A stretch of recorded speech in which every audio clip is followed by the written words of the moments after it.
Alors salut tout le monde, j'espère que vous allez très bien, j'espère que ça se passe très bien pour vous. Comment innover lorsqu'on lance son business? C'est l'une des grosses questions qu'on se pose souvent et on sait en même temps que l'innovation crée la différence et permet d'avoir des résultats meilleurs que les autres. Parce que pour avoir des bons résultats, il faut bien sûr se distinguer de la masse. Et se distinguer de la masse, c'est un sujet très sensible, à telle enseigne que très souvent, on se casse la figure. Comment innover dans son business pour faire la différence et damer le pion à ses concurrents? C'est le sujet de cette vidéo.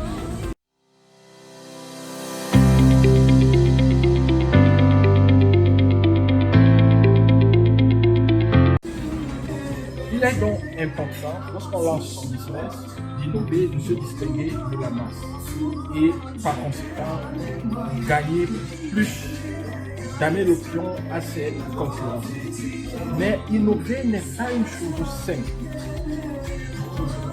Dans le processus d'innovation, il faut savoir observer, il faut savoir analyser, il faut savoir créer quelque chose parfois qui existe déjà, mais juste changer un compartiment du business model. Vous savez, dans le business model Canvas, il y a 9 compartiments et parfois l'innovation consiste juste à changer l'un des compartiments pour être différent. Et le faire parfois n'est pas facile. Ce que vous devez surtout éviter, c'est de vous en vouloir parce que vous n'arrivez pas à trouver, à créer des idées nouvelles. En fait, nous avons été programmés pour ne pas être différents, pour être dans la foule. Exemple, à l'école, vous voyez ce qui se passe à l'école. On prend un groupe de 100 élèves, 50 élèves, 30 élèves, on les met dans la même salle, on leur apprend les mêmes choses, on leur apprend à se comporter de la même façon. On se met à rang, on marche, on marque le pas, gauche, droite, tout le monde fait exactement la même chose. On amène les enfants à faire exactement la même chose. C'est comme ça que nous avons été éduqués, c'est comme ça que nous avons été formés. Lors de l'évaluation, on nous donne tous le même sujet, n'est-ce pas? Et on se rassure juste que chacun essaye de composer sans demander à son voisin. Ce qui est encore un contresens parce que dans la vie, n'est-ce pas, lorsque vous allez chercher un emploi, on vous demande si vous avez une capacité de collaborer, une capacité de travailler en équipe. Alors qu'à l'école, on vous demande de ne pas tricher, de ne pas demander aux voisins, de ne pas collaborer. Quand vous finissez l'école, on vous demande si vous avez la capacité de collaborer. C'est carrément contresens. Oui, vous me direz que dans certains devoirs, on demande de faire des trucs en groupe, mais le pourcentage des choses qu'on fait en groupe est très faible par rapport à ce qu'on fait individuellement à l'école. Quel que soit le pays, ce n'est pas une question de pays ou d'un système éducatif particulier. Mais ce n'est pas de ça que nous allons parler. Nous sommes en train de parler de comment innover dans son business. J'ai dit que l'école nous forme à ne pas innover. Et certains enseignants vont d'année en année utiliser exactement le même cahier, donner exactement les mêmes blagues. C'est-à-dire que si un élève reprend la classe, il est même parfois capable d'anticiper sur la blague que l'enseignant va faire, n'est-ce pas? Donc, il est difficile dans un environnement pareil, étant le fruit d'un environnement pareil, de pouvoir facilement se distinguer. Mais pour se distinguer, il y a des questions qu'on doit se poser, il y a des choses qu'on doit faire. Premièrement, je vais vous donner un point qui peut vous permettre d'innover et d'être différent des autres et bien sûr de damer le pion à ses concurrents. Le premier point dont je vais parler ici, c'est la modélisation. Il faut savoir modéliser. Il faut savoir modéliser. C'est quoi modéliser? Vous savez, le monde fonctionne sur des modèles, n'est-ce pas? Le monde fonctionne sur des modèles. Donc, plusieurs choses sont modélisées. Les robots et tout exécutent les gestes qui ont été programmés. Et vous connaissez combien ces robots-là sont efficaces. L'ascenseur, l'avion, dans la voiture, il y a des robots, il y a vraiment fonctionnement automatique et il y a des robots partout. Et ces robots ont des programmes qu'ils exécutent sans trop se poser de questions. C'est ça la modélisation. Il faut savoir créer des modèles. C'est-à-dire que vous avez un peu une idée de votre activité, alors vous pouvez modéliser votre activité et vous donner par exemple à vos employés un canevas, c'est-à-dire un modèle stable. Lorsque j'écrivais ma thèse, l'université nous avait remis un modèle, c'est-à-dire un template, une sorte de forme. Il fallait calquer cela pour rédiger sa thèse de doctorat. Et également, dans les universités, on remet souvent cela, même aux étudiants de master, aux étudiants de BTS, ils rédigent juste le modèle. Donc, il faut avoir le modèle de votre business. Lorsque j'arrive le matin, qu'est-ce que je fais? Je commence par quoi? À midi, je fais quoi? Maintenant, si à midi, je n'ai pas eu plus de 5 clients, qu'est-ce que je fais? Comment je rebondis? Si je n'ai pas eu plus de 10 clients, à partir de 16 heures, qu'est-ce que je dois faire? Et si une journée est passée, j'ai eu moins de 10 clients pendant cette journée, qu'est-ce que je fais pour la journée prochaine? Qu'est-ce que je fais pour l'après-demain? Qu'est-ce que je fais pour la semaine prochaine? Afin que ça ne se reproduise pas. Et il faut savoir prendre les données. Modéliser, c'est d'abord comprendre ce qui s'est passé et créer un modèle qu'on va répéter pour mieux observer. Donc, il faut avoir les détails, les données très importantes. Donc, la modélisation de son activité. Deuxièmement, ça entre toujours dans le même sens. Innover, c'est faire quelque chose de différent. Et il y a quelque chose que vous devez comprendre, c'est que nous sommes déjà différents. Donc l'innovation devrait être automatique parce que chacun est unique. Vous êtes unique. Il y a un seul spermatozoïde parmi tous les spermatozoïdes qui a rencontré un seul œuf de votre maman parmi tous les œufs qui étaient disponibles. Et ça a donné un individu qui est unique. Et le fait que nous soyons uniques peut nous permettre vraiment de nous différencier, quel que soit là où on se trouve. Même lorsqu'on cherche le travail, lorsque vous cherchez le travail, appuyez-vous sur cette unicité-là. Vous êtes unique, c'est clair. Il y a des choses que vous faites que personne d'autre ne fait comme vous. Donc vous êtes unique. En vous appuyant sur cette unicité-là, cette spécificité-là, vous pouvez grandement faire la différence. Et même dans votre business, regardez les choses que vous savez le mieux faire. Regardez ce qui est lié à votre ADN et appuyez-vous dessus pour sortir quelque chose que personne d'autre pourra sortir. Ce n'est pas comme vous. Je vais vous prendre un exemple. Ce qui, par exemple, lorsque il m'arrivait d'être chercher du travail, de chercher à me distinguer, je m'appuie uniquement sur ce que j'ai. Parce que je suis unique. Ingénieur, chimiste, formé en Turquie, ayant fait son doctorat à Yildiz Teknik, venant du Cameroun, étant de Mandigo, de mère Bassa, vous allez chercher. Et maintenant, si on repart encore dans l'ADN, ça devient devenir de plus en plus unique. Alors, je m'appuie dessus.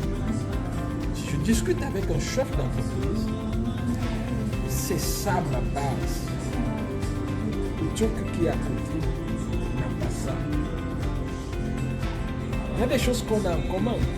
On fait la même université, on a le même diplôme, on peut faire les mêmes choses, mais en plus de ça, lorsque je m'appuie sur cette spécificité, je donne l'impression à mon interlocuteur que s'il n'est pas avec moi, il passe à côté de quelque chose. Et ça, c'est très fort. Donc, réfléchissez, regardez, recherchez votre spécificité. Ce qui ressort de votre ADN, de l'histoire que vous avez. Parce que chacun a une histoire qu'il a vécue, qu'il a traversée. Chacun a son histoire. D'ailleurs, à l'église, on dit souvent que tout homme est une histoire sacrée. Pour chacun est d'ailleurs une histoire.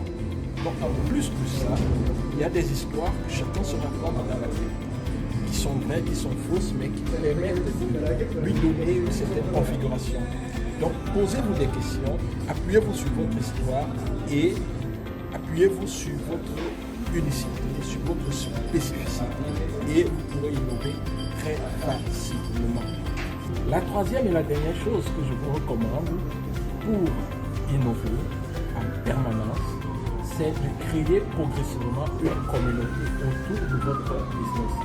Quel que soit ce que vous faites, il y a des gens qui adhèrent à cela et qui sont prêts à vous défendre contre vents et marées. Alors, créez progressivement une communauté.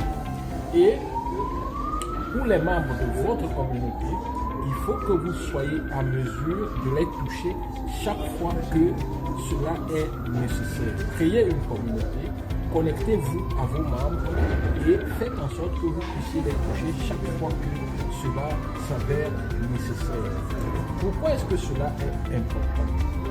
Cela est important parce que, en fait, en étant connecté à vos clients, fans, à vos clients qui aiment le plus ce que vous faites, chaque fois que vous avez quelque chose de nouveau, chaque fois que vous avez envie de prendre leur avis, c'est facile d'avoir leur avis. Et là, vous pouvez juste réajuster votre business en fonction de leurs avis.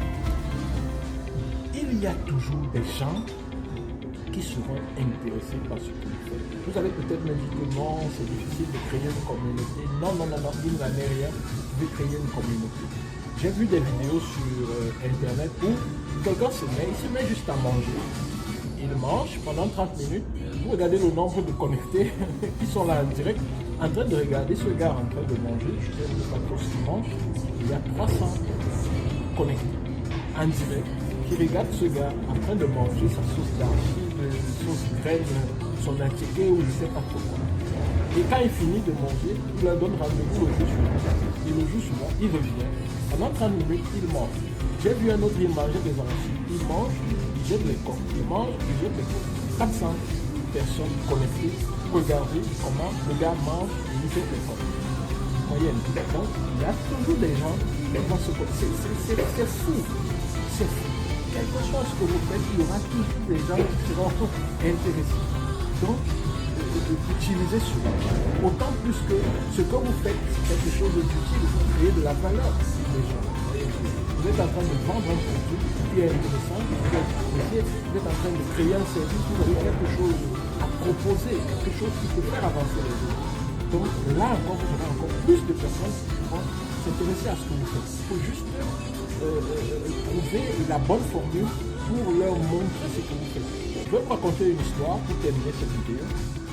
Il y avait deux boulangers différents.